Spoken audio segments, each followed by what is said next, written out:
주일 예배에 오신 여러분을 환영합니다. 다 같이 묵도하심으로 하나님께 주일 예배를 드리시겠습니다.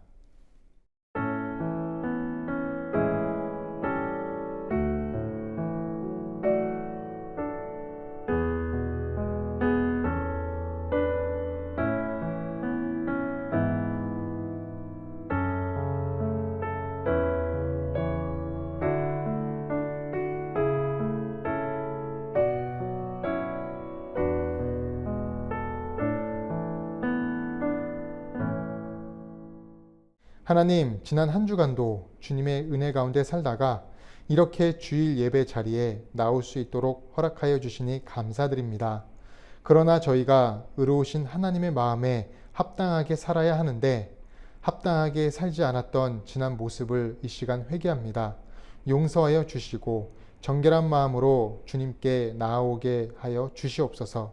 또한 하나님과 사람 앞에 정결하게 하시고 또 정직하게 행하는 우리의 모습이 될 수 있도록 도와주시옵소서. 오늘 예배를 통해 건강과 여러 문제로 근심하는 주의 자녀들을 도우시고 위로하여 주시고 힘을 주셔서 주님의 능력으로 살아갈 수 있도록 인도하여 주시옵소서.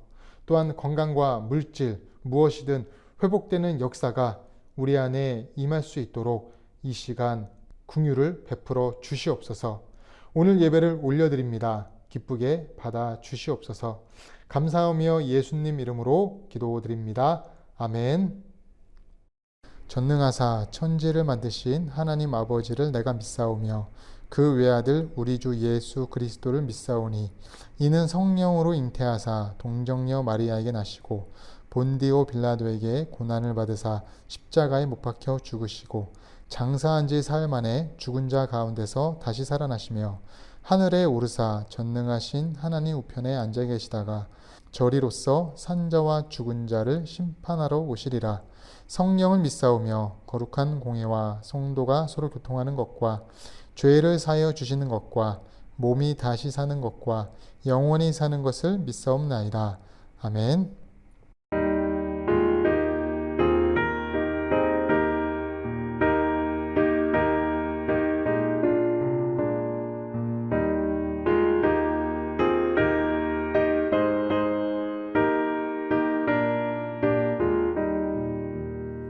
주의 말씀 듣고서 준행하는 자는 반석 위에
교회 소식 드리겠습니다. 아침 묵상 굿모닝이 월요일부터 금요일까지 매일 새벽 5시에 진행됩니다. 10월 16일 주일 예배 때 장로 임직식이 있습니다. 현장 교제 모임인 도란도란 모임은 10월 30일 주일 예배 후에 있습니다. 도고 기도하겠습니다. 첫째로 성도님들의 가족 구원과 기도 제목들을 위해서 기도해 주시고 장로 임직식을 위해서 기도해 주시기 바라겠습니다. 다 함께 이 시간 기도하겠습니다.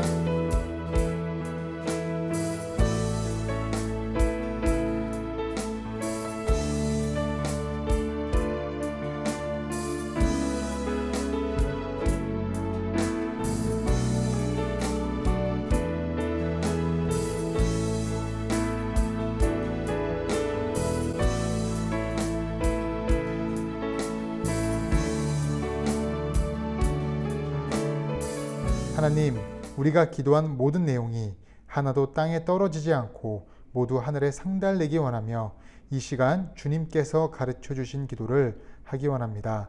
너희는 이렇게 기도하라. 하늘에 계신 우리 아버지여, 이름이 거룩히 여김을 받으시오며 나라가 임하옵시며 뜻이 하늘에서 이루어진 것 같이 땅에서도 이루어지이다. 오늘날 우리에게 일용할 양식을 주옵시고 우리가 우리에게 죄 지은 자를 사하여 준 것 같이 우리 죄를 사하여 주옵시고 우리를 시험에 들게 하지 마옵시고 다만 악에서 구하옵소서. 대개 나라와 권세와 영광이 아버지께 영원히 있사옵나이다. 아멘.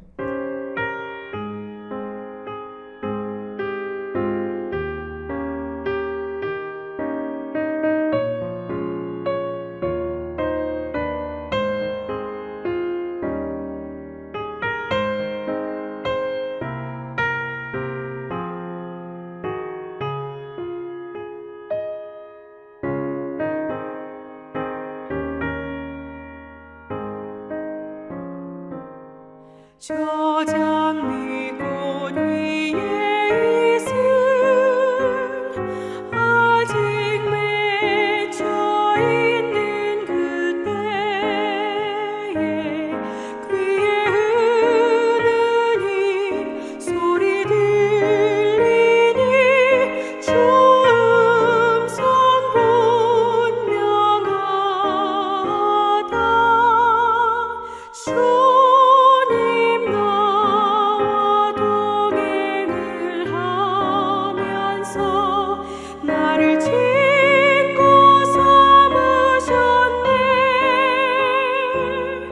우리 서로 받은 그 기쁨은 알 사람이 없도다. 그 정한 주의 음성 우는 새도 잠잠케 한다. 내게 들리던 주의 음성이 늘 위에 쟁쟁하다.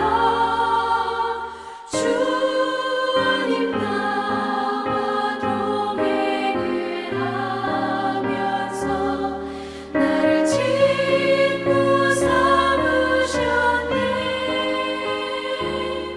우리 서로 받은 그 기쁨은 알 사람이 없도다.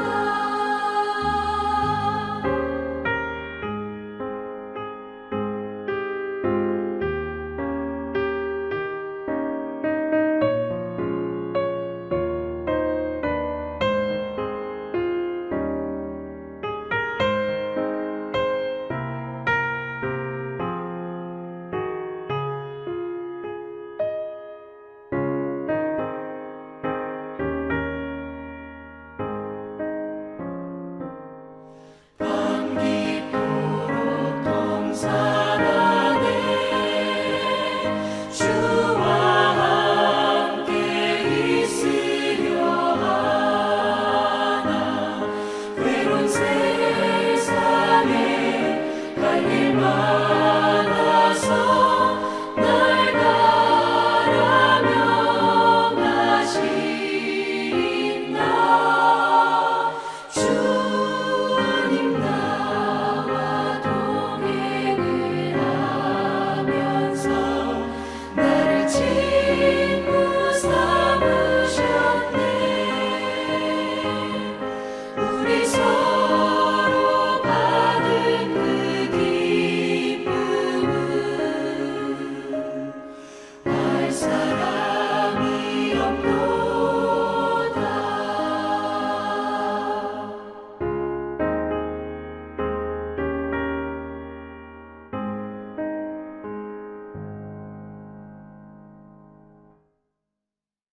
오늘 우리가 함께 읽으실 하나님의 말씀은 골로새서 1장 18절입니다.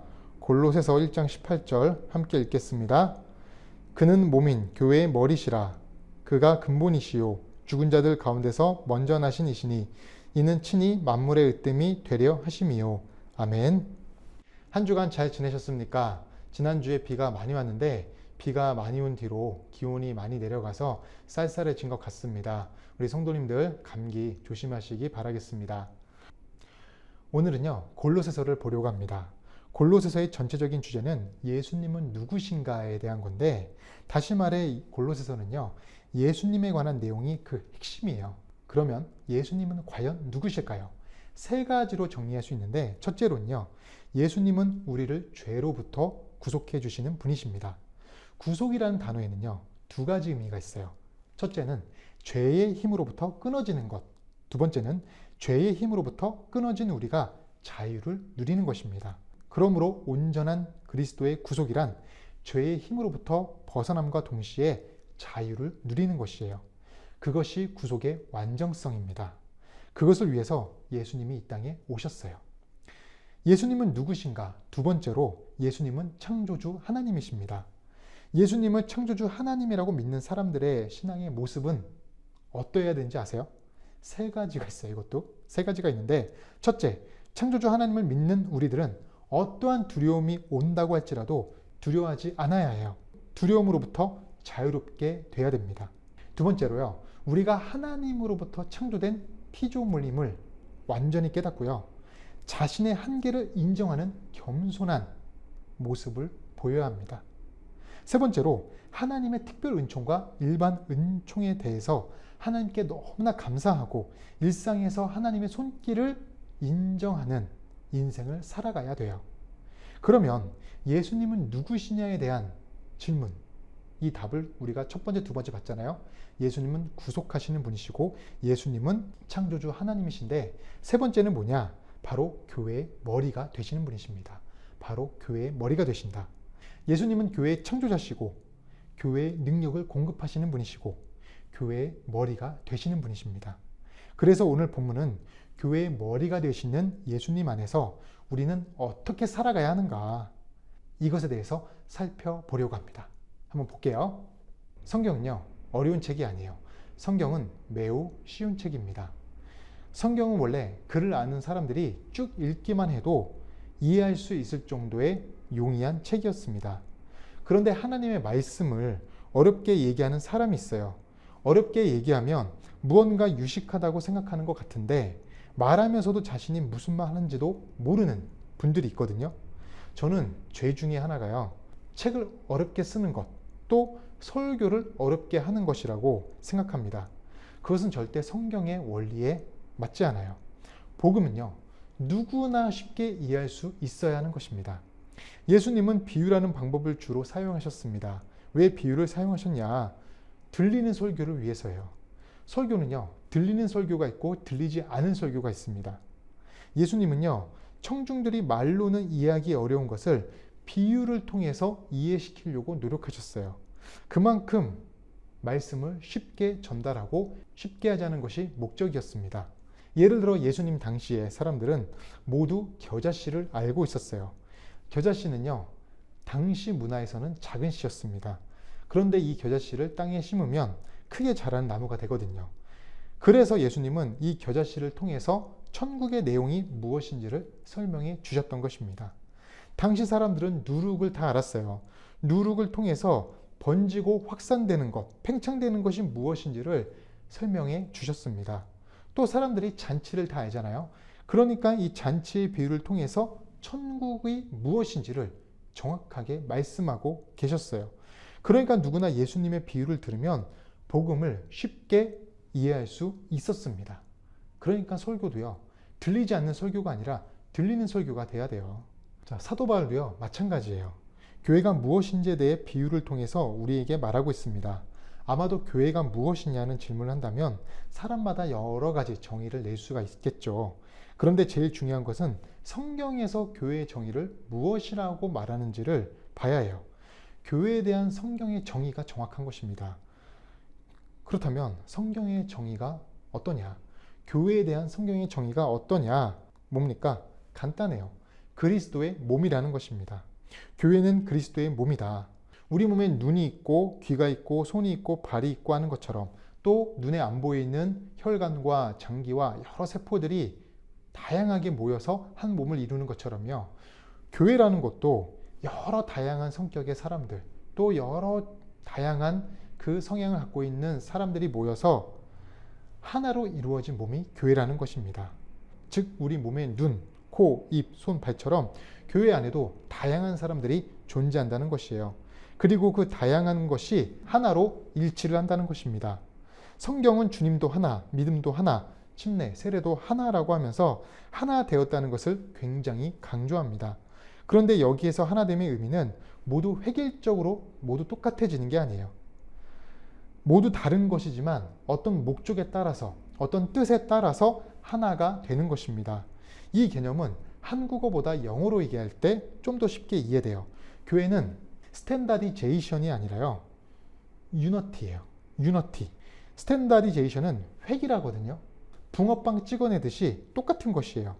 교회는 스탠다드제이션이 아니라 유너티입니다. 유너티. 다양함 속에 하나를 이루는 거예요. 다양함 속에 일치함을 이루는 것입니다. 다 다르지만 다른 것들이 모여서 통일을 이룬다. 이런 것이에요. 무엇 때문에요?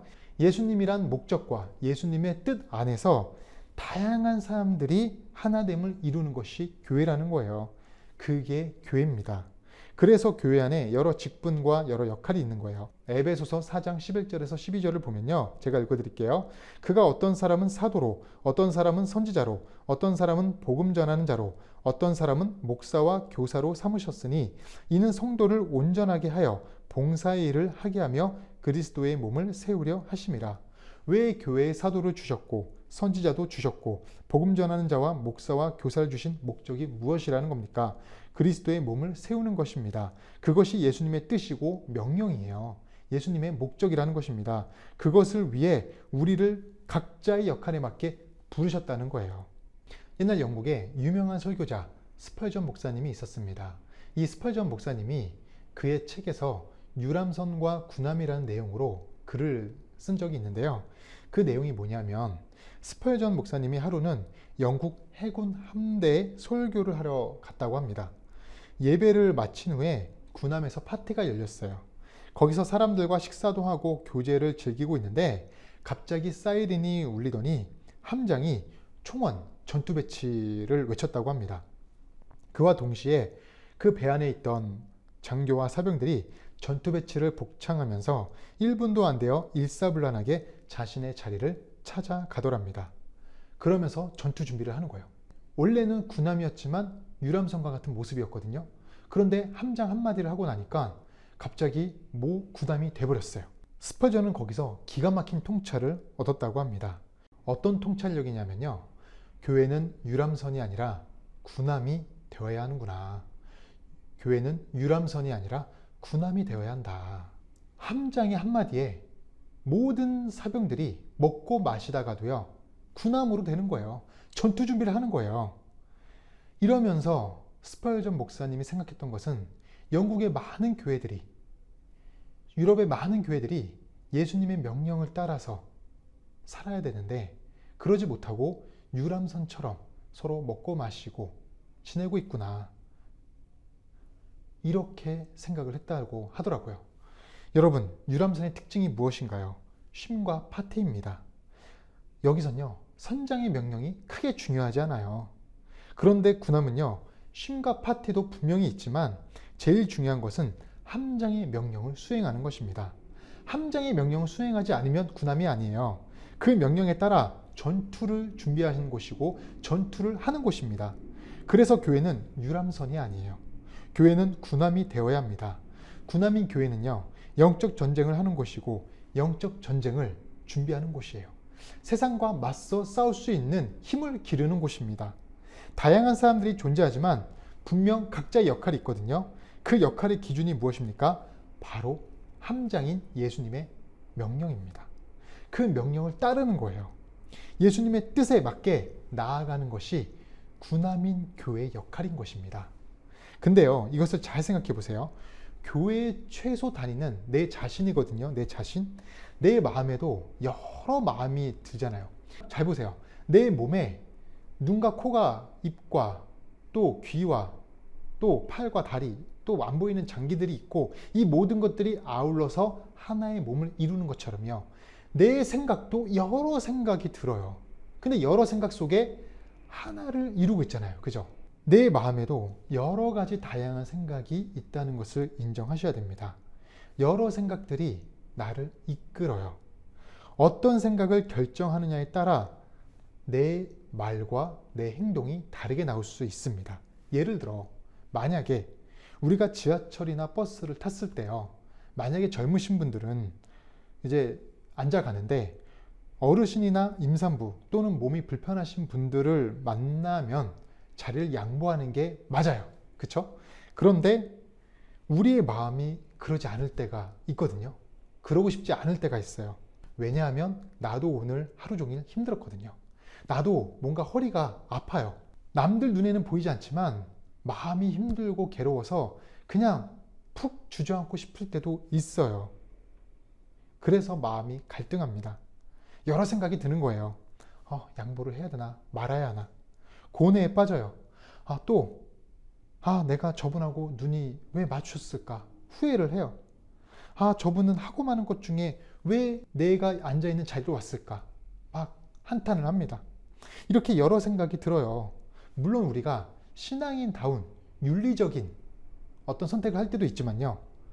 내 중심대로 내 이심대로 아니면 내 상황대로 선택할 수도 있어요. 그게 사람이에요. 때로는요. 우리가 옳은 말을 하는 것 같지만요. 그것이 듣는 사람을 힘들게 하고 아프게 할 때도 있습니다. 옳은 말이어도 해서는 안 될 말이 있거든요. 가족 안에서도 공동체 안에서도 절대 사랑 없는 정의는요. 사랑 없는 옳음은 피바다를 만들 뿐이에요. 쓰레기를 보면 내가 묵묵히 청소하면 깨끗해지는데 누가 쓰레기를 버렸는지 찾아내고 화를 내다 보면 싸움이 나고 결국 피를 볼 수도 있는 것이 우리의 모습이에요.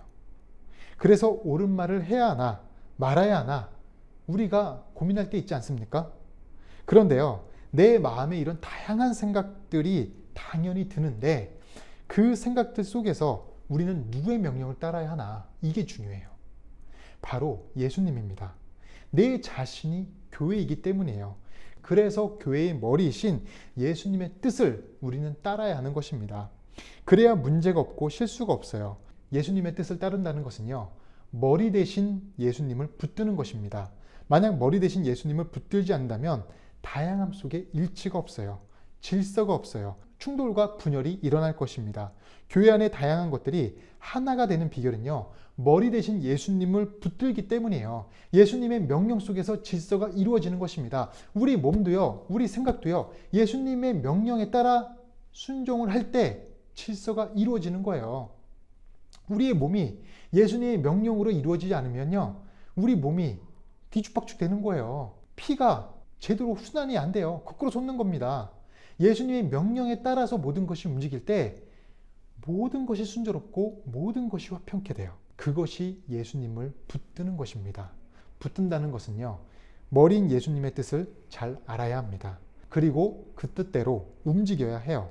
예수님의 뜻을 알고 뜻을 실천하는 이 두 가지 요소가 갖추어진 교회가 다양성 속에 일치되는 교회, 질서 있는 교회, 바른 교회, 건강한 교회, 바로 예수님의 머리를 붙든 교회라고 할 수 있습니다. 자, 그렇다면 이런 교회가 어디 있을까요? 성경에 나옵니다. 사도행전 13장을 보시면요. 안디옥 교회가 나오는데요. 안디옥 교회의 특징이 무엇이냐? 그것을 알기 위해서는 우리가 성경을 봐야 됩니다. 사도행전 13장 1절을 한번 볼게요. 안디옥 교회의 선지자들과 교사들이 있으니 곧 바나바와 니게르라는 시므온과 구레네 사람 루기오와 분봉왕 헤롯의 젖동생 마나엔과 및 사울이라. 여기서 말씀을 보면요. 안디옥 교회 구성원이 쭉 나오거든요. 이 구성원이 누군지를 설명해요. 근데 이 구성원들을 자세히 보면요. 정말 말도 안 되는 구성이에요. 자, 보세요. 바나바가 누구입니까? 위로자예요. 누굴 품어줬어요? 바로 그 기독교인 입장에서 원수였던 사울을 품었고요. 또 나중에 보면은 그 마가가 전도여행하다가 도망가잖아요. 근데 그런 마가도 품어준 사람이에요. 참 관용이 있는 사람입니다. 그리고 니게르라는 시몬은 누굽니까? 흑인이에요. 노예입니다. 또 루기오는 구레네 사람인데 북아프리카 출신의 외국인 노동자예요. 돈 벌러 안디옥에 온 겁니다. 마나에는 누굽니까? 헤롯의 젖동생이라 하잖아요. 그렇다면 귀족이에요. 귀족. 마지막으로 사울은요. 기독교인 입장에서 아까 말씀드린 대로 원수예요. 기독교인을 박해했습니다. 기독교인들의 동료였던 스데반이 처형당했을 때 옆에 있던 사람이 바로 사울이에요. 살인을 동조했어요. 그런데 이런 사람들이 한 교회 구성원이라는 거예요. 말도 안 되는 구성입니다. 지금보다 신분의 격차, 빈부의 격차가 심했어요. 선입견도 더 심했습니다. 그런데 하나됨을 이뤘어요. 그 이유가 무엇이냐 하면 안디옥 교회는 머리 대신 예수님을 철저히 붙들었기 때문입니다. 예수님 말씀하시는 거예요. 그 마음에 주시는 거예요. 너희 안에 있는 차별의 마음, 선입견의 마음, 고정관념의 마음, 미워하는 마음, 싫어하는 마음 모두 없애라. 주의 보혈로 모두 씻음 받아라. 그리고 하나 되어라.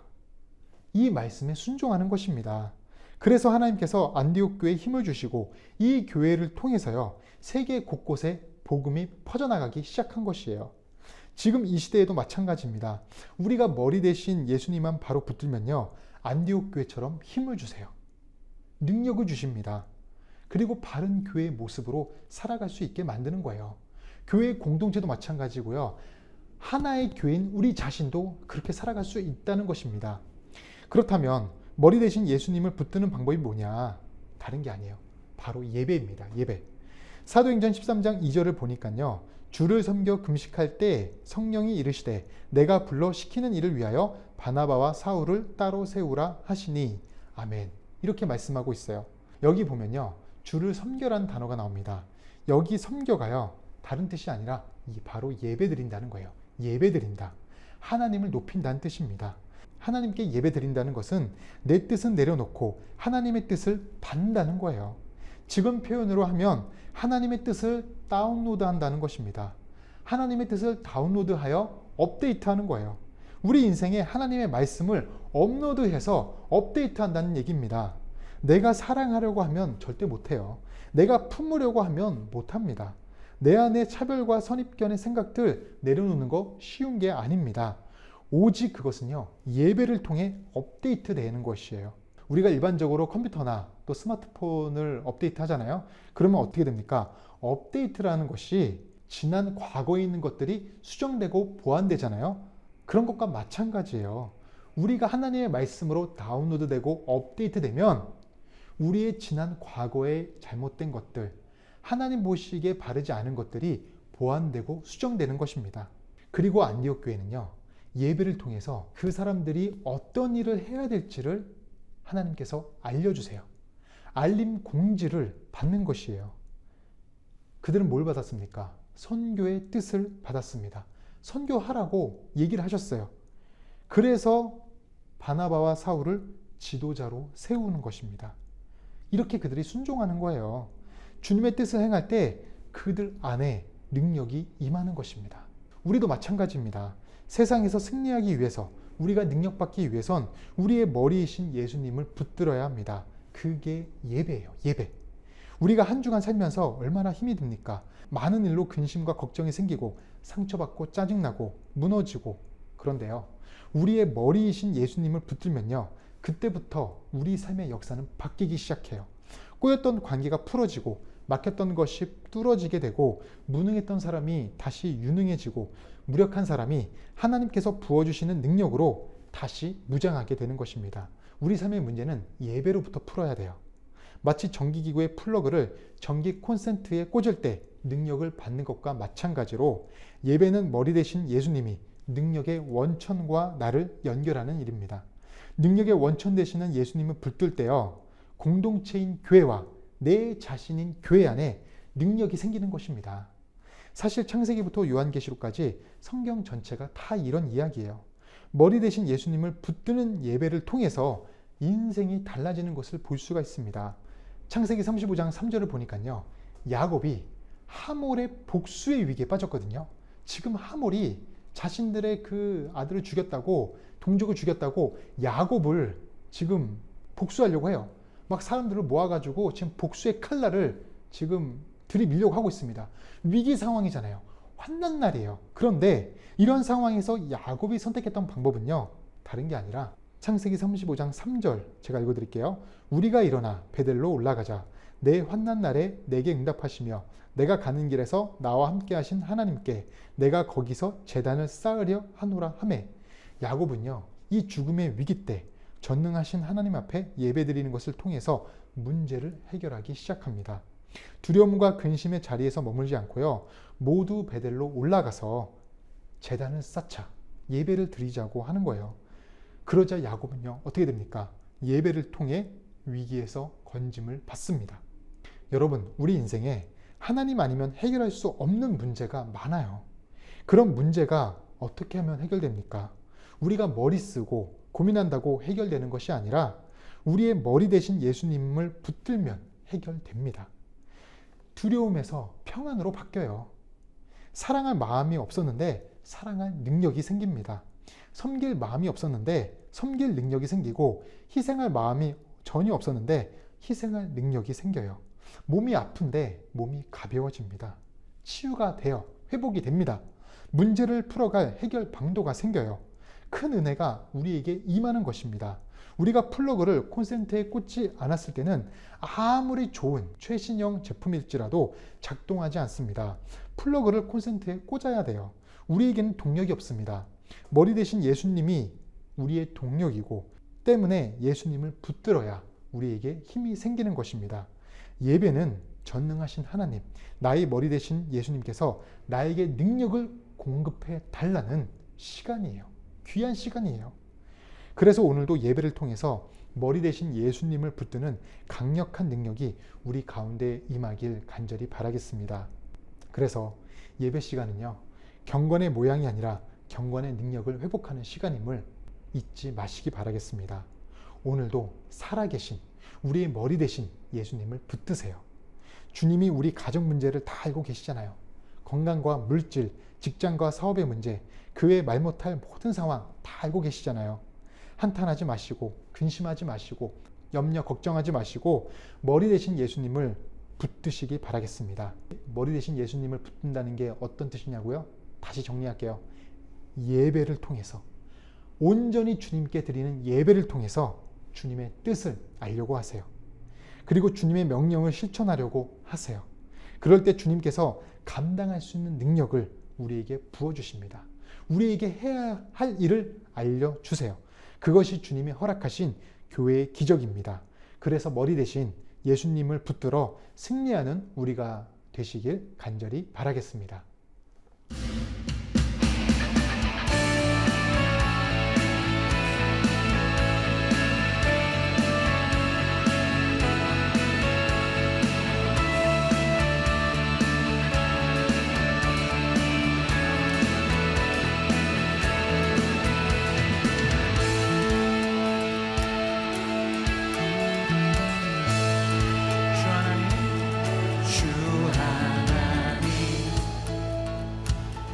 독생자 예수 날 위하여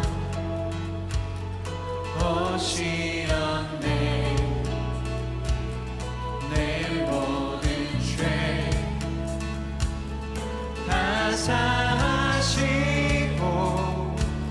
죽음에서 부활하신 나의 구세주, 살아계신 주, 살아계신 주, 나의 참된 소망, 걱정 끝이 전혀 없네. 사랑의 주님 날 인도하니 내 모든 삶의 기쁨 충만해.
안에서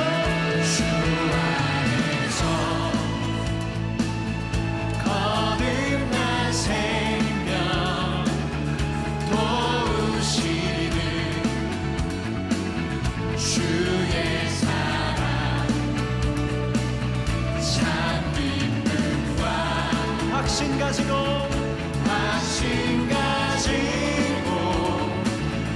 예수님의 도심을 믿으며 그 언젠가 주뵐 때까지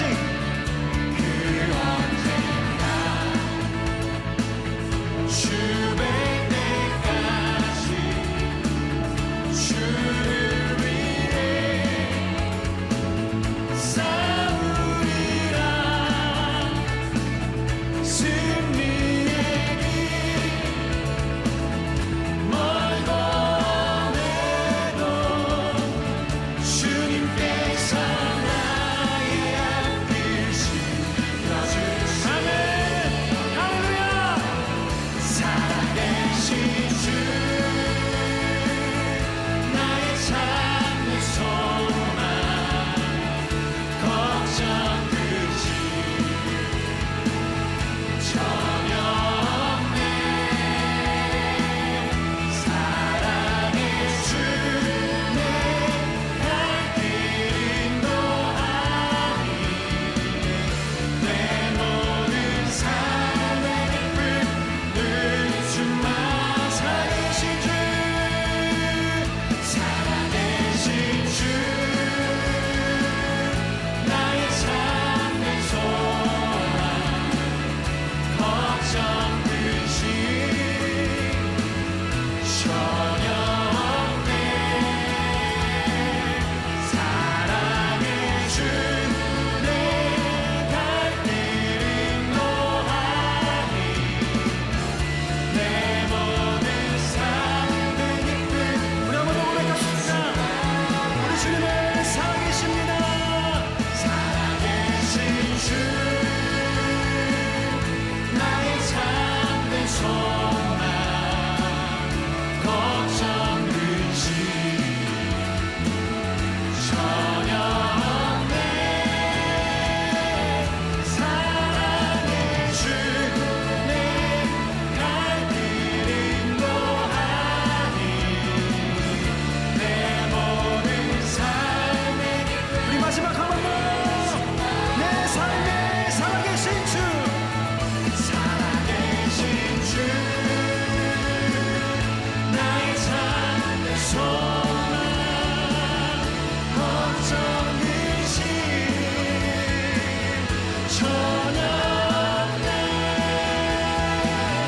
사랑의 주 내 갈 길 인도하니 내 모든 삶의 기쁨 늘 주만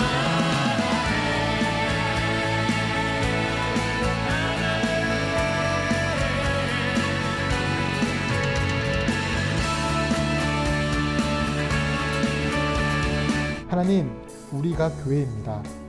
그리고 우리가 모여 또 하나의 교회를 이루어 갑니다. 그 교회의 머리는 예수님이신 것을 고백합니다. 그러나 우리가 머리이신 예수님의 뜻을 알지 못하고 그 뜻에 합당하지 않게 살아갔던 지난날의 모습을 회개합니다. 이 시간 용서하여 주시옵소서.